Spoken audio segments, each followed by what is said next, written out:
Segala perkara dapat kutanggung di dalam Dia yang memberikan kekuatan kepadaku.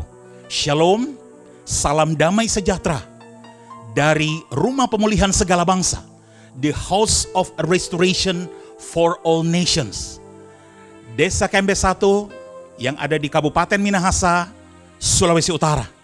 Bapak Ibu Saudara yang dikasihi oleh Tuhan Yesus, senang sekali bertemu lagi pada hari ini dalam seri pengajaran firman Tuhan.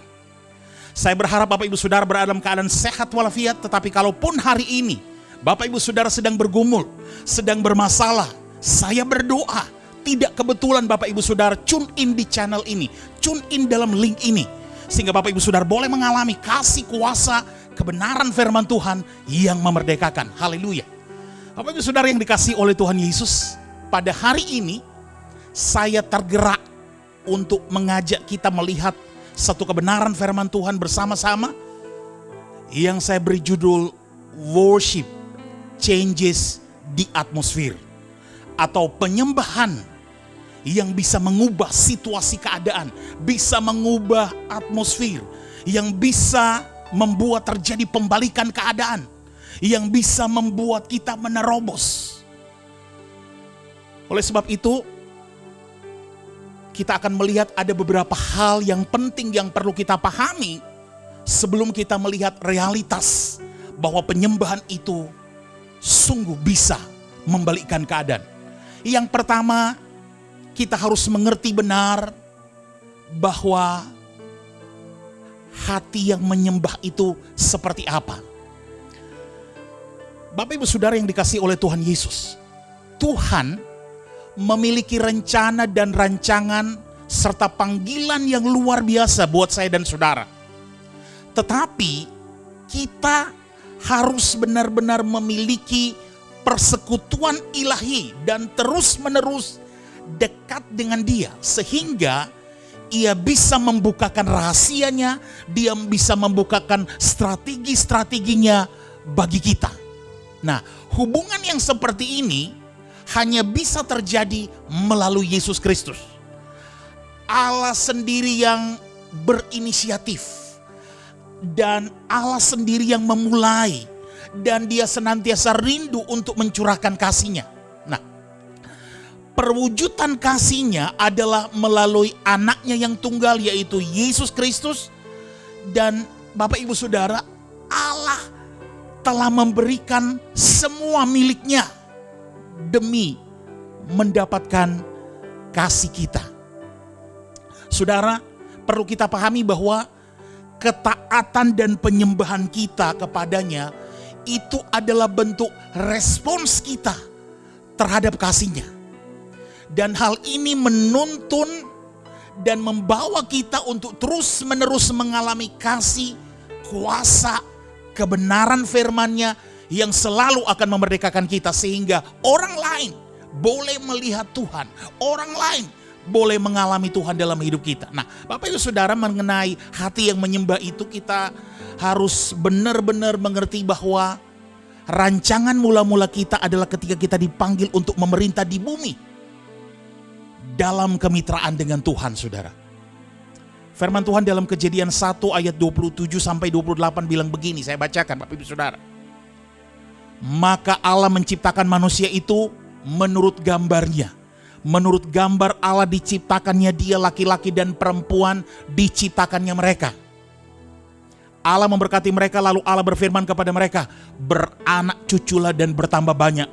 Penuhilah bumi dan taklukkan itu. Berkuasalah atas ikan-ikan di laut dan burung-burung di udara dan atas segala binatang yang merayap di bumi. Nah, saudara, Tuhan menciptakan dan menaruh Adam dan Hawa di Taman Eden, di mana Tuhan mau intim, akrab, lekat dengan dia. Tuhan mau berjalan sangat dekat dengan mereka. Dan Taman Eden adalah tempat di mana hubungan dan otoritas itu ada. Dan otoritas hanya datang dari sebuah hubungan, maksud saya. Bapak Ibu Saudara yang diberkati oleh Tuhan Yesus, kita lihat dalam Roma 5 ayat 8 sampai 9, firman Tuhan bilang begini. Akan tetapi Allah menunjukkan kasih-Nya kepada kita oleh karena Kristus telah mati untuk kita ketika kita masih berdosa. Lebih-lebih karena kita sekarang telah dibenarkan oleh darahnya, kita pasti akan diselamatkan dari murka Allah. Saudara, Tuhan memulihkan hubungan yang telah hancur melalui penebusan Yesus Kristus. Nah, penyembahan adalah kunci untuk membangun kembali hubungan kita dengannya. Satu ayat firman lagi, Bapak Ibu Saudara, Kejadian 12 ayat 7 dan 8. Firman Tuhan bilang, ketika Tuhan menampakkan diri kepada Abram dan berfirman, aku akan memberikan negeri ini kepada keturunanmu. Maka didirikannya di situ mezbah bagi Tuhan yang telah menampakkan diri kepadanya. Kemudian ia pindah dari situ ke pegunungan sebelah timur Betel. Ia memasang kemahnya dengan Betel di sebelah barat dan Ai di sebelah timur. Lalu ia mendirikan di situ mezbah bagi Tuhan dan memanggil nama Tuhan. Saudara, Alkitab mencatat bahwa kisah hidup Abraham sebagai kisah pertama tentang penyembahan. Tuhan selalu mengawali, Tuhan selalu yang berinisiatif. Dia yang menginisiasi, saudara. Tuhan selalu yang mengawali segala sesuatu, saudara. Nah, Bapak Ibu Saudara, Tuhan sudah mencari kita. Saudara, Dia sudah mencari kita dan akan terus mencari kita, saudara. Dan sekuat apapun kita, sekuat apapun upaya kita, kita tidak akan pernah cukup untuk menemukannya. Nah, Bapak Ibu Saudara, kita baca lagi dalam Yohanes 1 Yohanes 4 ayat 10. Firman Tuhan bilang begini, inilah kasih itu, bukan kita yang telah mengasihi Allah, tetapi Allah yang telah mengasihi kita dan yang telah mengutus anaknya sebagai pendamaian bagi dosa-dosa kita. Kemudian dalam Yohanes 15 ayat 16, firman Tuhan bilang begini, bukan kamu yang memilih aku, tetapi akulah yang memilih kamu. Dan aku telah menetapkan kamu supaya kamu pergi dan menghasilkan buah, dan buahmu itu tetap, supaya apa yang kamu minta kepada Bapa dalam namaku diberikannya kepadamu. Saudara, Tuhan telah memulai segalanya, dan ketika kita mengalami kasih dan kebaikannya, ketika Tuhan sudah memulai segalanya dan ketika kita mengalami kasih dan kebaikannya, tidak ada reaksi yang lebih besar selain kita menyembah Dia.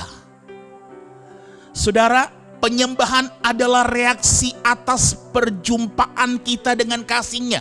Sekali lagi saudara, penyembahan itu adalah reaksi, adalah respons kita atas perjumpaan kita dengan kasih-Nya. Hanya ketika kita mengetahui bahwa kita dikasihi, maka baru kita bisa mengasihi. Sekali lagi saudara, hanya ketika kita mengetahui bahwa kita dikasihi, maka baru bisa kita mengasihi. Saya ajak saudara lihat 1 Yohanes 4 ayat 19 saudara. Kita mengasihi karena Allah lebih dahulu mengasihi kita. Haleluya saudara. Bapak Ibu Saudara yang dikasihi oleh Tuhan, ketika hubungan kita bertumbuh dalam keintiman, maka Tuhan akan terus-menerus mencurahkan kasih dan rahasianya kepada kita. Hal ini diperkuat oleh firman Tuhan yang ada di Efesus 1 ayat 11 saudara. Firman Tuhan bilang begini, aku katakan di dalam Kristus, karena di dalam Dialah kami mendapat bagian yang dijanjikan. Kami yang semula ditentukan untuk menerima bagian itu sesuai dengan maksud Allah, yang di dalam segala sesuatu bekerja menurut keputusan kehendak-Nya. Kemudian Efesus 1 ayat 9, sebab Ia telah menyatakan rahasia kehendak-Nya kepada kita sesuai dengan rencana kerelaan-Nya, yaitu rencana kerelaan yang dari semula telah ditetapkan di dalam Kristus.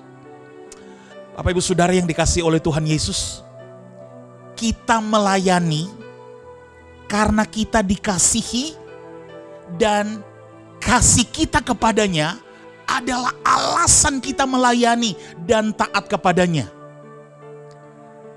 Yohanes 14 ayat 15 bilang begini, jika kamu mengasihi aku, kamu akan menuruti segala perintahku. Makanya saya bilang tadi bahwa kita melayani karena kita dikasih, dan kasih kita kepadanya adalah alasan kita melayani dan taat kepadanya. Kita lihat dulu Kejadian 22 ayat 5. Kata Abraham kepada kedua bujangnya itu. Kita tahu cerita ini Bapak Ibu Saudara ya. Tinggallah kamu di sini dengan keledai itu. Aku beserta anak ini akan pergi ke sana. Kami akan sembahyang. Sesudah itu kami kembali kepadamu.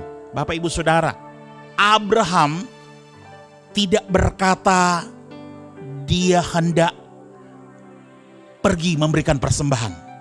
Dia juga tidak berkata dia sedang taat kepada Tuhan. Tapi dia hanya taat saja dan menyebut itu adalah menyembah, saudara. Abraham tidak bilang dia akan pergi membawa persembahan. Abraham juga tidak bilang dia taat kepada Tuhan. Tapi dia hanya taat saja dan menyebut itu adalah penyembahan. Saudara, penyembahan artinya kita meresponi, kita menanggapi. Untuk menanggapi dengan kasih kita melalui ketaatan, saudara. Dan setiap ekspresi yang berasal dari aliran kasihnya itu di dalam hati kita. Itu yang pertama. Dan hal kedua yang perlu kita pahami, penting sekali adalah kita harus mengerti menyembah dalam roh dan kebenaran.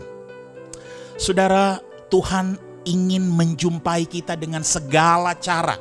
Tuhan rindu sekali berjumpa dengan kita dalam segala situasi dan keadaan apapun.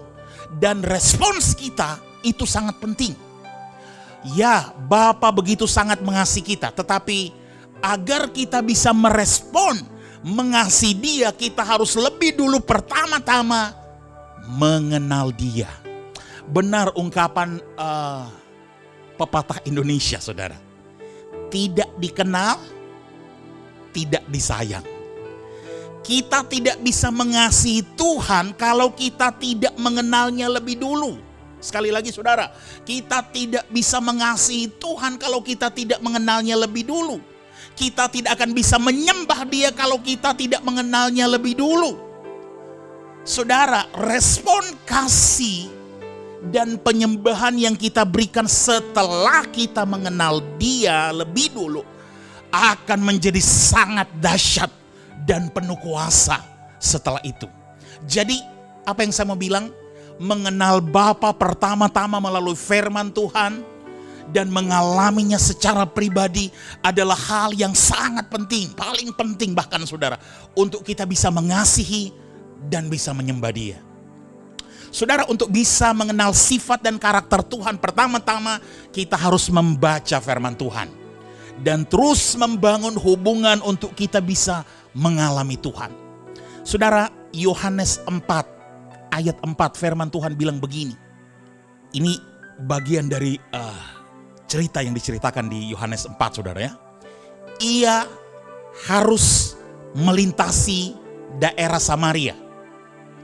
Saudara, artinya apa? Tuhan sangat rindu untuk berjumpa dengan kita, saudara. Tuhan tahu Dia harus melintasi daerah Samaria. Kenapa? Ada apa-apanya, saudara?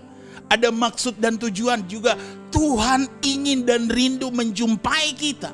Dan bagian kita adalah meresponi akan perjumpaan itu. Kemudian dari Yohanes 4 ayat 4 itu kita dibaca kepada satu kisah yang panjang yang ada di Yohanes 4 ayat 20 sampai 24, saudara. Cerita ketika Yesus berjumpa dengan seorang perempuan Samaria. Perempuan itu bilang, nenek moyang kami menyembah di atas gunung ini. Tapi kamu katakan bahwa Yerusalemlah tempat orang menyembah. Kata Yesus kepadanya, percayalah kepadaku hai perempuan, saatnya akan tiba bahwa kamu akan menyembah Bapa bukan di gunung ini dan bukan juga di Yerusalem. Kamu menyembah apa yang tidak kamu kenal. Kami menyembah apa yang kami kenal, sebab keselamatan datang dari bangsa Yahudi. Tetapi saatnya akan datang dan sudah tiba sekarang, bahwa penyembah-penyembah benar akan menyembah Bapa dalam roh dan kebenaran, sebab Bapa menghendaki penyembah-penyembah demikian.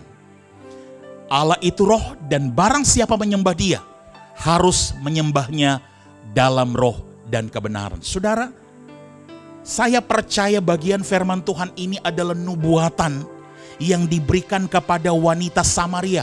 Mengenai apa? Mengenai gaya hidup penyembahan, saudara. Kita lanjut dulu dalam Yohanes 14 ayat 6. Kita tahu bersama Yesus berkata, "Akulah jalan dan kebenaran dan hidup. Tidak seorang pun yang datang kepada Bapa kalau tidak melalui aku."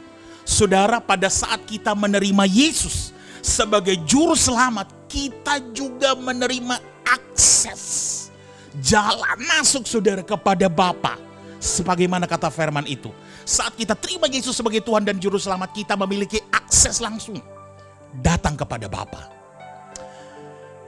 Yohanes 16 ayat 13 sampai 16, saudara. Tetapi apabila Ia datang, yaitu Roh kebenaran, Ia akan memimpin kamu ke dalam seluruh kebenaran, sebab Ia tidak akan berkata-kata dari dirinya sendiri, tetapi segala sesuatu yang didengarnya itulah yang akan dikatakannya, dan Ia akan memberitakan kepadamu hal-hal yang akan datang. Ia akan memuliakan aku, sebab Ia akan memberitakan kepadamu apa yang diterimanya daripadaku. Segala sesuatu yang Bapa punya adalah aku punya. Sebab itu aku berkata, Ia akan memberikan kepadamu apa yang diterimanya daripadaku. Bapak Ibu Saudara yang dikasihi oleh Tuhan Yesus, kita semua diberikan roh kebenaran, saudara, yang hanya akan menyampaikan. Artinya roh kebenaran yang kita terima itu, dia akan menyampaikan apa yang dia dengar dari Bapa, dan dia katakan, dia singkapkan kepada kita. Ayat selanjutnya Yohanes 8 ayat 32. Dan kamu akan mengetahui kebenaran, dan kebenaran itu akan memerdekakan kamu. Saudara, seluruh penyembahan kita adalah ekspresi untuk meresponi, untuk bersepakat apapun yang dia singkapkan, saudara. Itu hal kedua. Dan hal ketiga yang perlu kita pahami, saudara, selaras dengan topik kita pada hari ini, adalah kita perlu pahami pentingnya kita tahu identitas dan keintiman. Bapa begitu sangat mengasihi kita, dan Bapa tidak menyayangkan putra tunggalnya yang dia sangat kasihi, saudara, demi saya dan saudara. Kalau dia tidak menyayangkan putra tunggalnya yang dia sangat kasih buat saya dan saudara, maka hal apa lagi yang membuat saya dan saudara mempertanyakan atau meragukan kasihnya itu? Kita tinggal dalam kasihnya. Kita tinggal di dalam kasihnya, dan kita harus menemukan kasih yang sejati itu, kasih yang mula-mula itu. Artinya kita harus senantiasa berada di dalam kasih bersama dengan Dia. Karena kasih yang sejati itulah yang akan menggerakkan seluruh kehidupan kita. Dia yang akan menggerakkan seantero kehidupan kita, saudara. Kalau saya boleh katakan, love driven life. Ada purpose driven life, tapi hari ini saya mau bilang, kasihlah yang menggerakkan segala, kasih Bapa lah yang menggerakkan segala sesuatu yang ada di dalam kita. Love driven life. Identitas mula-mula manusia diciptakan, sebagaimana firman Tuhan bilang, yaitu segambar dengan rupa Tuhan. Untuk apa, saudara? Untuk bersekutu dengan Tuhan. Tapi apa yang terjadi? Dosalah yang kemudian menjadi selubung, yang kemudian menutupi kita serupa dan segambar dengan Tuhan. Itu yang menutupi, yang menyelubungi kita, saudara. yang menutupi kita kepada tujuan yang sebenarnya. Mari kita lihat, mengingatkan Roma 3 ayat 23, saudara. Karena semua orang telah berbuat dosa dan telah kehilangan kemuliaan Allah. Saudara, semua orang telah berdosa dan telah kehilangan kemuliaan Allah. Saudara, keintiman pun hilang. Saudara, tanpa identitas yang mula-mula itu, manusia dan Tuhan tidak ada lagi keintiman. Dan saya mau bilang bahwa pemulihan identitas itu tidak dapat dilakukan dengan kekuatan kita sendiri. Tidak bisa dilakukan dengan kekuatan cuma manusia sendiri. Untuk kembali dalam keintiman, Tuhan memberikan kemuliaan itu kepada manusia untuk memulihkan identitas mula-mula yang telah tertutup selubung dosa. Yohanes 17 ayat 22, Yesus berkata, "Dan aku telah memberikan kepada mereka kemuliaan yang engkau berikan kepadaku, supaya mereka menjadi satu, sama seperti kita adalah satu." Saudara, ketika kemuliaan itu dikembalikan kepada manusia, identitas mula-mula kita itu terbuka, saudara. Dan itu yang membawa kita kepada keintiman, saudara.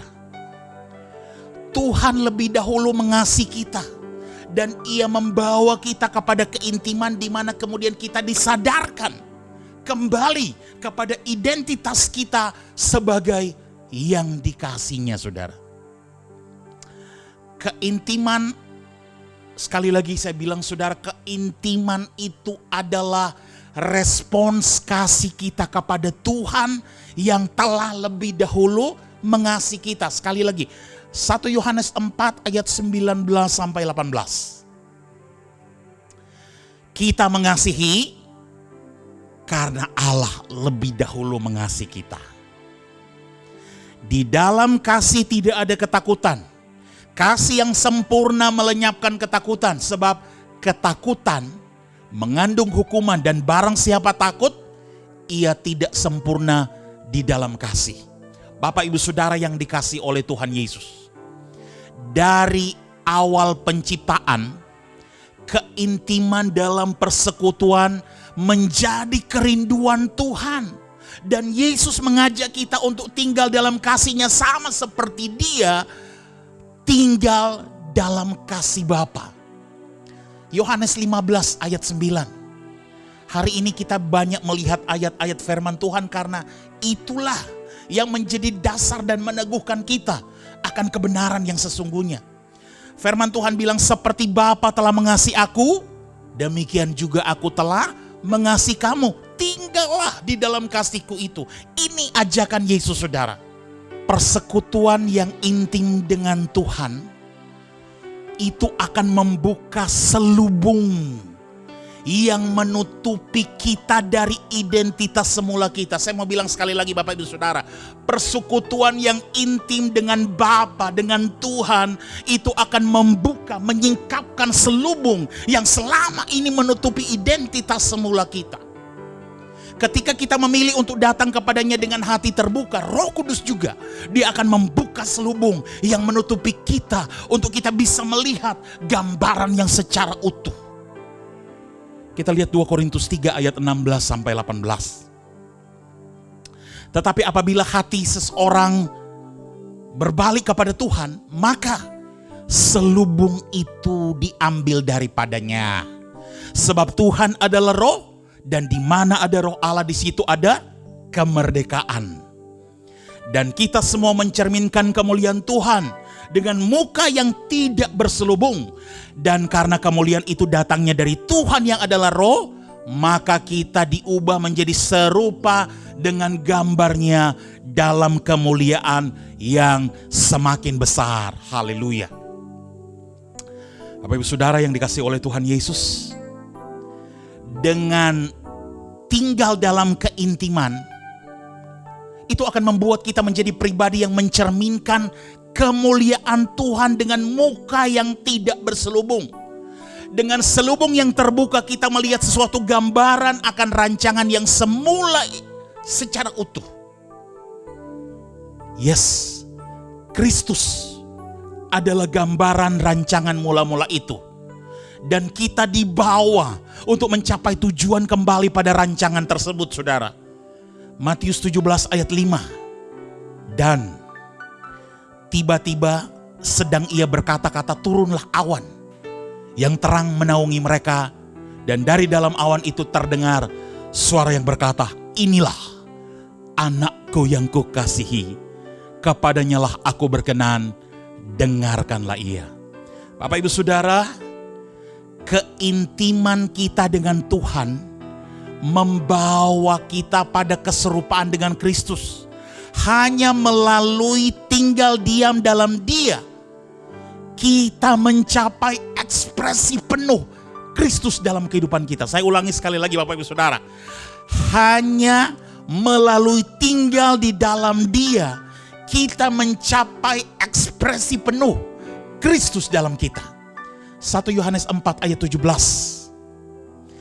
Dalam hal ini kasih Allah sempurna di dalam kita, yaitu kalau kita mempunyai keberanian percaya pada hari penghakiman, karena sama seperti Dia, kita juga ada di dalam dunia ini.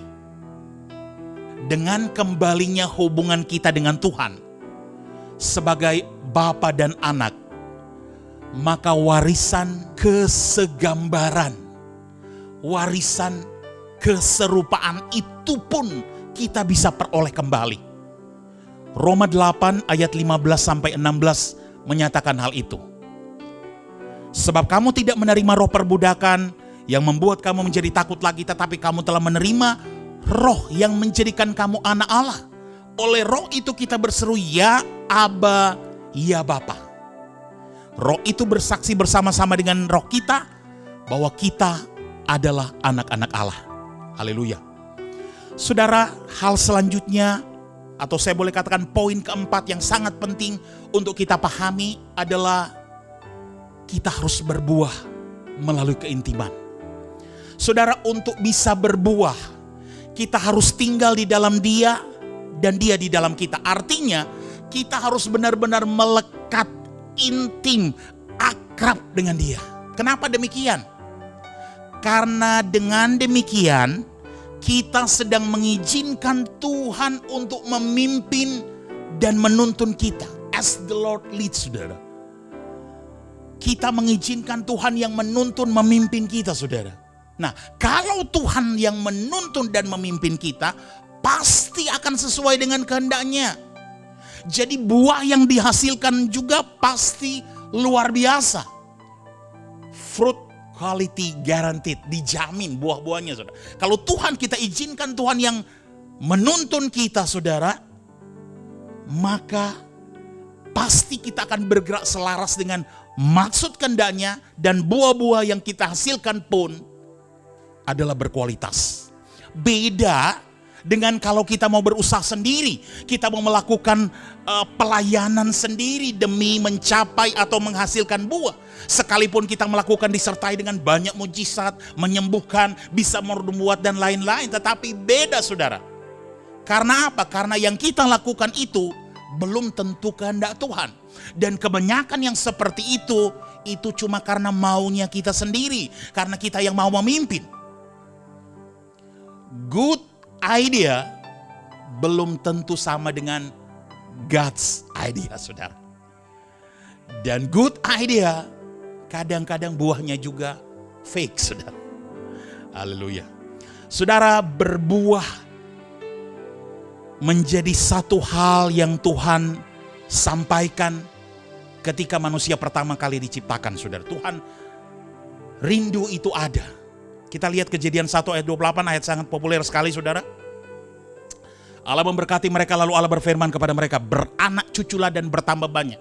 Penuhilah bumi, taklukkan itu, berkuasalah atas ikan-ikan di laut dan burung-burung di udara dan atas segala binatang yang merayap di bumi. Saudara, Yesus adalah pokok anggur yang benar, dan hanya dengan kita melekat dalam Dia yang adalah pokok, kita dapat berbuah. Itu adalah satu-satunya cara untuk bisa menghasilkan buah, yaitu keintiman, saudara. Kita lihat Yohanes 15 ayat 1-8. Sangat panjang sekali, tetapi ayat pertama saja. Saudara pasti tahu bagian ini. Akulah pokok anggur yang benar dan Bapakulah pengusahanya. Bicara mengenai Yesus yang adalah pokok anggur, saudara. Sekali lagi saudara, Yesus itu adalah pokok anggur yang benar, dan hanya dengan kita melekat kepadanya. Cuma dengan cara itu, ketika kita melekat kepadanya, kita bisa berbuah, saudara. Kita melekat kepadanya melalui keintiman, saudara. Saudara, buah menjadi tanda bahwa kehidupan kita melekat kepada kasih-Nya. Sekali lagi, buah menjadi tanda bahwa kehidupan kita melekat pada kasih-Nya. Secara alami kita akan berbuah ketika kita melekat pada sumber atau pada pokok itu, saudara. Bukan mereka yang melakukan pekerjaan yang baik yang dia cari, namun mereka yang mempunyai kehidupan yang melekat dengan kasih Tuhan. Saya kira kita sudah sering membaca Matius 7 ayat 21-23. Bukan setiap orang yang berseru kepadaku Tuhan, Tuhan akan masuk dalam kerajaan sorga, melainkan dia yang melakukan kehendak Bapakku yang di sorga. Pada hari terakhir banyak orang akan berseru kepadaku, Tuhan, Tuhan, bukankah kami bernubuat demi namamu dan mengusir setan demi namamu dan mengadakan banyak mujizat demi namamu juga? Pada waktu itulah aku akan berterus terang kepada mereka dan berkata, aku tidak pernah mengenal kamu, enyahlah daripadaku kamu sekalian pembuat kejahatan. Saudara, sekali lagi, bukan mereka yang melakukan pekerjaan baik yang Tuhan cari, namun mereka yang hidupnya melekat dengan kasih Tuhan. Kalau kita intim, akrab, lekat dengan Tuhan, kita izinkan Tuhan yang mengendalikan hidup kita, maka tujuan hidup kita pasti selaras dengan kehendak-Nya. Saudara, ketika kita hidup seperti Kristus hidup, kita pun akan menghasilkan buah yang dapat dinikmati seperti Kristus hidup bagi manusia, bukan untuk kepentingannya sendiri. Jadi buah yang kita hasilkan itu, Bapak Ibu Saudara, untuk dinikmati oleh orang lain. Sekali lagi saudara, ketika kita hidup seperti Kristus hidup, kita pun akan menghasilkan buah yang dapat dinikmati seperti Kristus hidup bagi manusia, bagi orang lain, bukan kepentingannya sendiri. Ketika roh yang ada di dalam kita mengekspresikan kasih ilahi yang ada dalam kita, hidup kita bisa dinikmati oleh orang banyak karena kita memancarkan buah yang dihasilkan oleh roh tersebut. Saudara masih ingat pasti Galatia 5 ayat 22-23.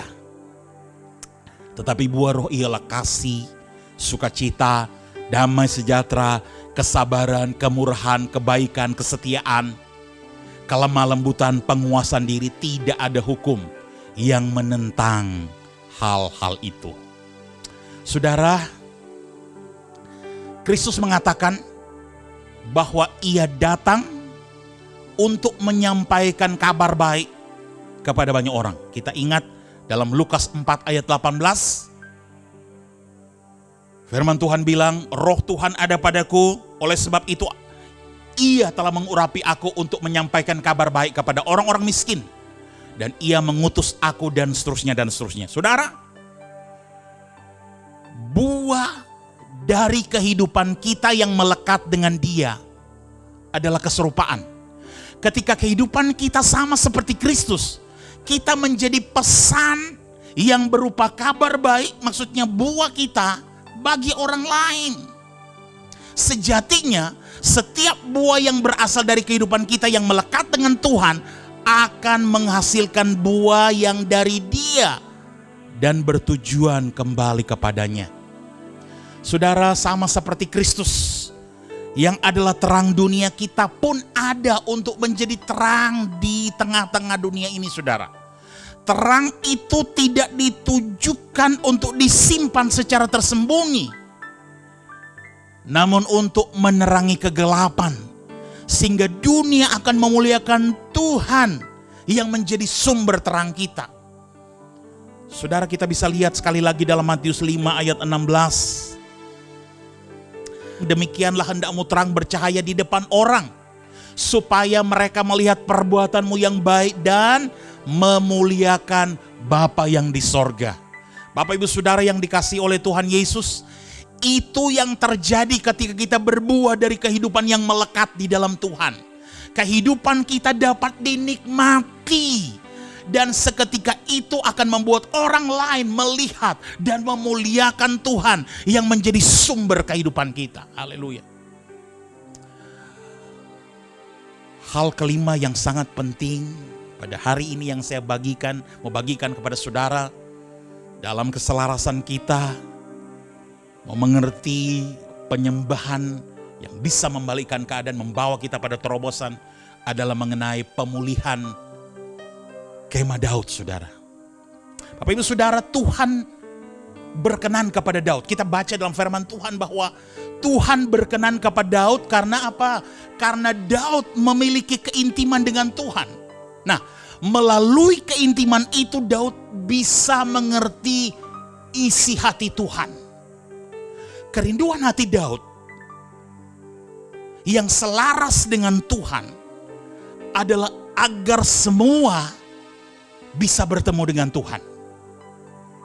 Saudara, kita ini sesungguhnya adalah tempat Tuhan bersemayam atau menjadi habitat tempat daripada Tuhan. Nah, kerinduan Tuhan akan penyembahan seperti yang dilakukan oleh Daud, sehingga Daud dibawa dalam keintiman bersama dengan Tuhan.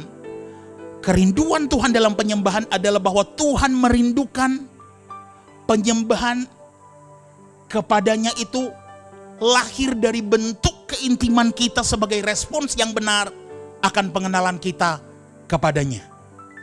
Respons keintiman dan penyembahan itu harus muncul karena kemurnian kita, karena free will yang ada pada kita.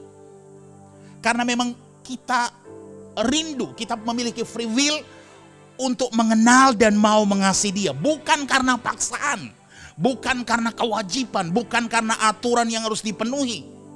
Inilah yang Tuhan temukan ternyata ada di dalam Daud. Saudara, penyembahan 24 jam tanpa henti yang pada masa itu terjadi adalah kita adalah kemahnya, saudara. Dwelling place of God, habitation of God. Kita terhubung senantiasa dengan Tuhan. Itu menjadi gaya hidup kita.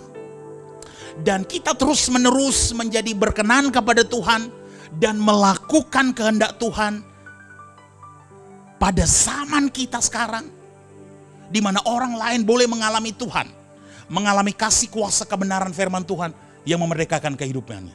Nah, Bapak Ibu Saudara, dalam hal pemulihan kemah Daud ini ada satu hal yang menarik, saudara.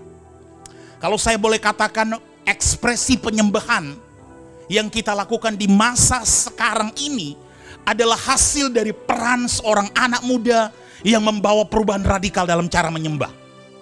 Walaupun dia bungsu dari sebuah keluarga yang sangat besar dan dia, kalau kita baca, dia tidak diperhitungkan, tetapi ia mampu membangun dirinya, mengembangkan hubungannya yang murni dan pribadi dengan Tuhan. Itulah Daud, saudara. Nah, maksud awal Tuhan bagi manusia adalah berjalan bersama dengan Tuhan. Tuhan ingin bercakap-cakap dengan manusia. Tujuannya adalah memiliki persekutuan yang akrab dengan manusia ciptaannya. Tapi hubungan persekutuan itu kemudian hilang ketika dosa masuk. Dan selama ribuan tahun orang-orang menjalankan kehidupannya dan sayangnya menyembah tanpa ada perasaan yang akrab. Nah, ketika Daud muncul, gambarannya berubah, saudara. Mengapa Tuhan memilih Daud? Karena Daud ditemukan begitu istimewa. Firman Tuhan mencatat Daud adalah orang yang berkenan di hati Tuhan. A man after God's own heart. Karena apa saudara? Karena Tuhan menginginkan seorang yang memiliki hatinya.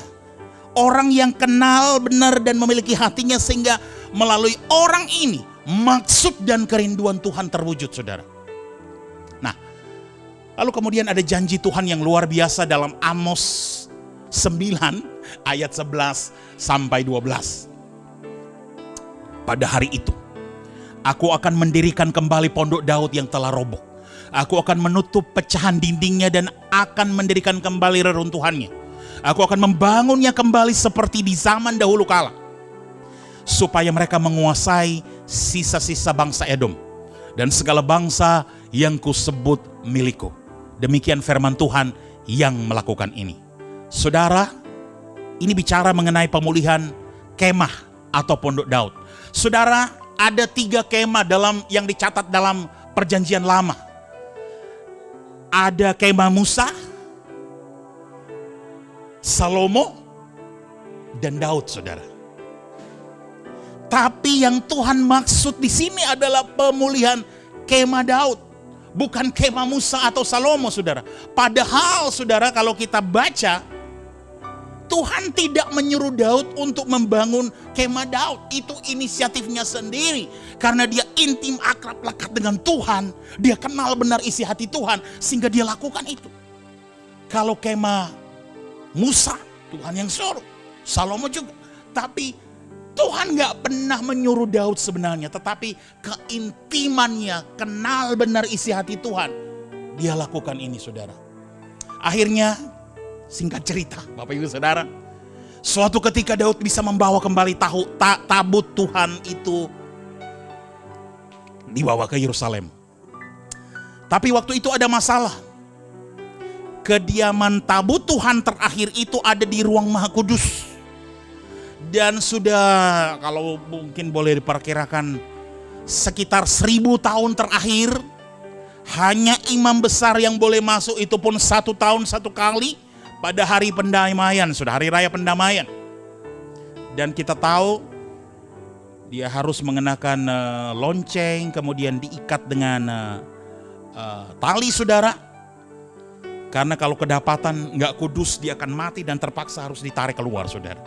Nah sekarang Daud mengubah semuanya itu saudara. Ia membentang tenda dan mau menghampiri tabut Tuhan itu setiap saat. Luar biasanya, ketika bangsa Israel, ketika bangsa itu berkumpul di hadapan tabut Tuhan dan hadiratnya itu saudara, tidak ada yang mati saudara. Faktanya adalah bagi mereka mendapat kesempatan pertama untuk benar-benar menjalani kehidupan seperti yang Tuhan inginkan, penuh penyembahan kepada Tuhan dan berlangsung terus menerus saudara. Kita lihat Kisah Para Rasul 15 ayat 16 sampai 18 saudara. Kemudian aku akan kembali dan membangunkan kembali pondok Daud yang telah roboh, dan neruntuhannya akan kubangun kembali dan akan kuteguhkan, supaya semua orang lain mencari Tuhan, dan segala bangsa yang tidak mengenal Allah yang kusebut milikku, demikian firman Tuhan yang melakukan semuanya ini. Saudara, Daud menempatkan tabut Tuhan di tengah-tengah kemah karena Daud kenal benar hati Tuhan. Karena dia terus membangun keintiman dengan Tuhan, sehingga dia kenal benar hati Tuhan. Dan dia taruh tabut Tuhan itu di tengah-tengah kemah. Ia tahu saudara, Daud tahu bahwa hal yang paling diinginkan Tuhan adalah memberikan akses yang tidak boleh terhalang, yang tidak boleh dihalangi oleh apapun, agar umatnya itu bisa datang kepada Tuhan, bisa mengalami Tuhan, mengalami kasih kuasa kebenaran firman-Nya yang memerdekakan. Karena keinginan semula Tuhan memang demikian saudara, adalah berjalan berdampingan dengan Adam di Taman Eden. Tapi dosalah yang telah memisah. Tapi kali ini pemulihan terjadi saudara. Hal terakhir saudara, dalam bagaimana penyembahan, membalikan keadaan, mengubah situasi, atmosfer kita, saudara. Kita dipanggil untuk berkuasa di bumi seperti di sorga. Tuhan menyingkapkan panggilan kita untuk berkuasa dan menaklukkan bumi bersama dengan Dia dalam keintiman dengan gaya hidup keimaman, saudara, yang memberikan kita otoritas. Pemahaman saya, keimaman berbicara tentang keintiman hubungan dengan Tuhan, bukan sekadar hanya sebuah jabatan, saudara. Oleh sebab itu penting sekali kita memahami bahwa realitas di dalam kita itu lebih besar daripada apa yang ada di luar kita. Firman bilang roh yang ada dalam kita lebih besar dari apapun yang ada di luar kita. Nah, Bapak Ibu Saudara, bagian dari penyembahan adalah kita mengalami dan memiliki damai sejahtera. Kita menyadari bahwa Sang Raja Damai itu bersemayam dan tinggal di dalam kita. Nah, untuk bisa mengubah atmosfer yang ada di sekeliling kita, situasi keadaan yang ada di sekeliling kita, kita mengubahnya dari dalam keluar, saudara. Dan kita hanya bisa memberikan apa yang ada pada kita. Kita tidak bisa memberikan apa yang tidak ada pada kita. Tapi ketika kita sungguh-sungguh menjadi anak Tuhan, segala otoritas dan kuasa ada pada kita. Saudara, saya bilang tadi bahwa Sang Raja Damai itu, Shalom itu, Raja Shalom itu ada bersemayam di dalam kita. Nah, kita memiliki damai sejahtera. Shalom itu, saudara, Shalom atau damai sejahtera ini, saya percaya bukan hanya berarti damai sejahtera, tapi kepenuhan dan keutuhan. Dan juga kalau kita lebih dalam lagi, kita akan menemukan arti yang sesungguhnya adalah Shalom juga adalah roh yang menghancurkan kekacauan, saudara.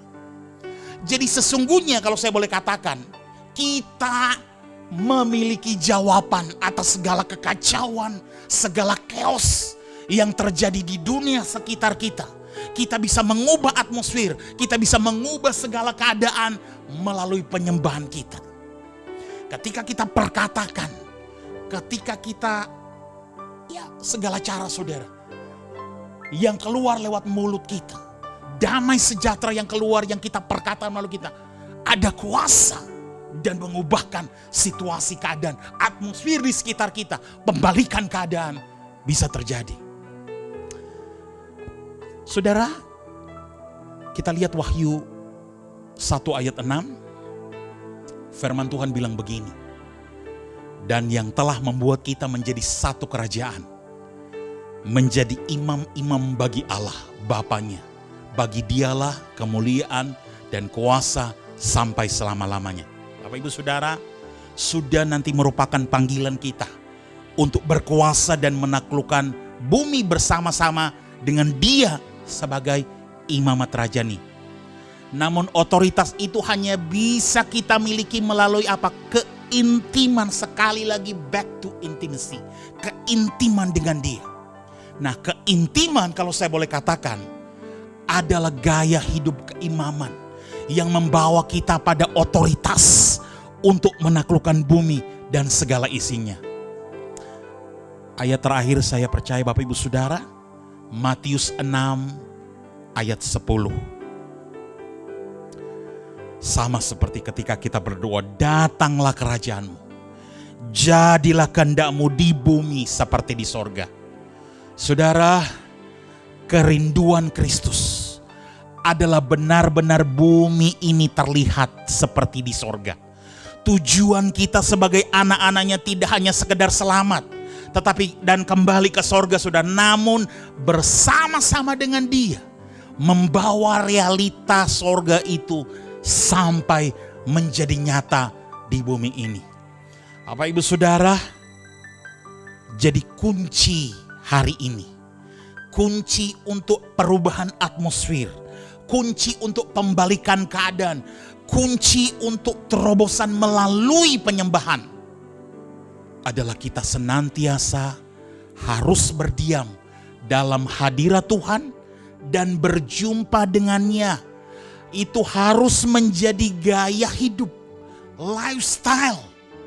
Sehingga kita akan memberikan ruang buat Tuhan untuk mencurahkan pewahyuan, kasih, kuasa, kebenaran firman-Nya yang memerdekakan kita setiap detik ketika, sehingga kita bisa tiba pada destiny yang Tuhan sudah tentukan dalam hidup kita. Amin. Kiranya kebenaran firman Tuhan ini bukan cuma menjadi bagian hidup saudara, tapi saudara bisa mengalami kebenaran firman Tuhan ini. Karena firman Tuhan adalah firman yang hidup, dan sesungguhnya firman Tuhan adalah Tuhan sendiri. Worship changes the atmosphere. Mari kita berdoa. Bapa Surgawi, kami mengucap syukur untuk hari ini. Hamba-Mu telah menyampaikan kebenaran firman-Mu. Bapa, jamah setiap yang mendengarkan kebenaran firman-Mu. Sekali lagi, firman-Mu adalah firman yang hidup, dan sesungguhnya firman-Mu adalah Engkau sendiri. Biar mereka terus mengalami kasih kuasa kebenaran firman-Mu ini yang memerdekakan kehidupannya. Kalau di antara mereka ada yang lemah pada saat ini, secara fisik mungkin berada dalam kondisi sakit, ataukah membutuhkan pertolongan, terobosan, pembalikan keadaan, biar kebenaran firman-Mu ini memerdekakan kehidupan mereka. Kami lepaskan kuasa-Mu Bapa di dalam nama Tuhan Yesus. Biar kami semakin serupa dengan Engkau. Biar kami terus mengalami Engkau. Di dalam nama Tuhan Yesus Kristus. Setiap saudara yang percaya dan alami kebenaran firman Tuhan ini, sama-sama kita mengucap syukur. Dan akhirnya, Bapak Ibu Saudara, anugerah kasih karunia yang berasal dari Allah Bapa kita, dan cinta kasih yang berasal dari Tuhan Yesus Kristus, dan persekutuan yang manis bersama dengan Roh Kudus akan menyertai Bapak Ibu Saudara semua, mulai saat ini sampai kedatangan Tuhan Yesus yang kedua kali. Semua kita yang diberkati, semua kita yang terima berkat dan sepakat dengan berkat ini, sama-sama kita sepakat katakan amin. Haleluya. Tuhan memberkati Bapak Ibu Saudara.